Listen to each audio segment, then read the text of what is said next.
Hello ladies and gentlemen, and welcome back to Next Goal Wins. It's time for the Leicester City roundup again today. We're talking transfers, any new rumours, and if Leicester are eventually closer to finding a new manager.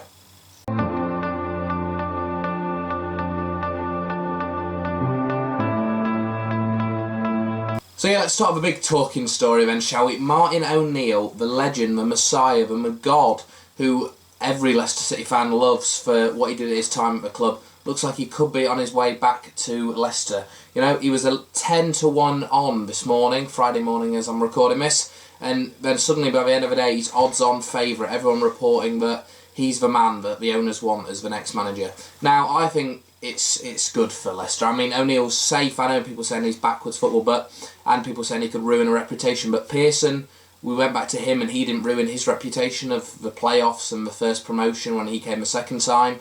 And I don't think O'Neill will, because no matter what O'Neill does in this, he'll always be the manager who won us 2 League Cups. You can't take that away from him. Just because you do something bad in a second spell, yes, to some people it might dent it, but you can't take away the things he has done for the club. Obviously, it is a bit of a gamble because he hasn't been in the Premier League for a few years, since he was at Sunderland. We know he had a falling out with Doug Ellis at Sunderland, that's what left him to leave there. But hopefully, if he does come back in, he'll implement the same kind of man management, brilliant man management he had the first time he was at Leicester. We know he loves the club. He loved the club when he was here. The classic "Don't go, Martin." He stayed. He didn't have to stay, and he loved the club. He loved everything that was about it, and he embodied Leicester City for 5 years when he was here. I mean, it's a completely different circumstance this time, him taking over. We were a team with financial difficulties who weren't really going anywhere, really, at the time with him taking over, to a team who, when now we're a mid-premiership team with a lot of money. Then he had no money. We were more of a selling club when he was there. So it would be a complete transformation from the O'Neill we saw last time. So I don't think we can judge what he did last time to now, because it's a completely different circumstance. And also, people who judge what he's doing at Ireland to now is completely different. I mean, he's got people like John O'Shea and then championship quality players playing for Ireland, whereas at Leicester he's got Premier League proven talent and money to spend if he wants to. So it's a completely different scenario. I mean, this O'Neill story comes off the back of the most unlikely managerial story you'll ever hear. But the Sacramento manager, 3rd Division American team, Preki, they call the ex-Everton winger, he was favourite for about 24 hours. A day none of us Leicester City fans will ever forget, Preki being linked with the managerial job. Yeah, but somehow he was. Then all of us tuning in to watch the press conference in Sacramento, seeing what's happening. Oh, he is coming to the UK, it's going to be Leicester, we're going to be a laughing stock. But anyway, that looks like that's completely unlikely now. He seems to be loving the limelight more than anyone, really. Yeah, it looks like it's going to be O'Neill. At least it looks like O'Neill's going to be approached and asked, and if he wants a job, it's his, I'd imagine. And personally, I mean, obviously I grew up in the O'Neill era of the lovely football where we were the underdogs, and we still would be, I think, him coming now, but it is completely different. It's a different scenario to O'Neill taking over the first time. We're a different club, but I do still think he'll do a brilliant job if he comes in. Like I said, he's the messiah around Leicester. He's the guy who brought us our best times. He's up there in complete cult legend status, and I don't think it will be tainted with him coming back. I don't get that argument, because the worst that can happen is he comes back and he's poor, and we'll just remember him for a brilliant first spell and then forget about the poor second spell. Move on to a few of the transfer stories now. The big one, Esteban Cambiasso. Everyone loves Esteban at Leicester. It looks like he's waiting for a new manager to come in before he decides if he's going to stay. That's another reason I feel like O'Neill would be a good manager, because he can talk to Cambiasso. We know he's got brilliant man management. We hope that could help Cambiasso. And I think Cambiasso will stay if we get a manager like that. He wouldn't have stayed if we got Preki, I'm sure you're all aware.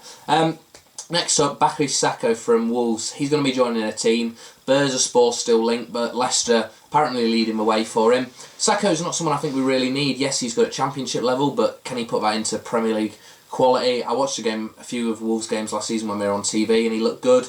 But, you know, it's not a position I think we really need. That central defensive midfield player we really need. And talking of central defensive midfielders, what kind of link would we be without it? It's N'Golo Kante. N'Golo Kante, yes. Apparently Marseille pulled out the deal to sign him.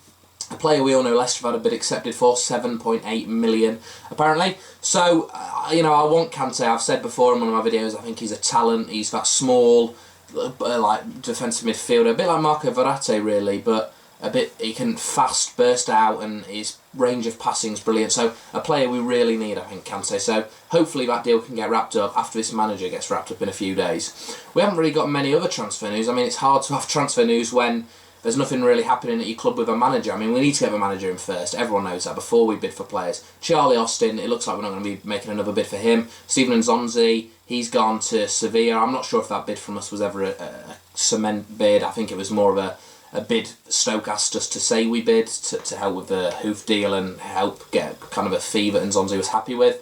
But yeah, you know, not really many other transfer news. Stuart Downing looks like he's going to Middlesbrough, another one that we were linked with. But the big news, as it has been for ages now, is that we're going to wake up tomorrow and God knows what's going to happen with the managerial odds. Every day I wake up and it's someone different. Let's hope O'Neill stays there. Let's hope we get it sorted this weekend, and if not, a Monday at the latest. And when the club can go to Austria, we've got a manager in place. Yes, there's going to be gripes and groans from people of Leicester because you're never going to find a manager everyone likes. But for me, I think O'Neill's a good manager. He can do a job and he'll bring us forward as a club. He's done it before, he can do it again. Yes, recent record hasn't been brilliant, but he's succeeded here before, and you know, it's permanent success. You can't lose that touch with man management. So we need to get a manager in place ASAP. Now we head to Austria, manager in place, Cambiasso signs a new deal, Kante comes in, O'Neill likes the squad, we bring in a few more players, finish 10th in the league, European football, win a cup, you know, it's all rosy. Anyway, if it was that easy as a Leicester fan, we'd all be dreaming. Anyway, that's all for this video. It'll be on First for LCFC as always with these Leicester videos, and subscribe to me on Next Goal Wins. Leave your comments below here and like the video, and also like all their social media outlets. I'll see you in the next one.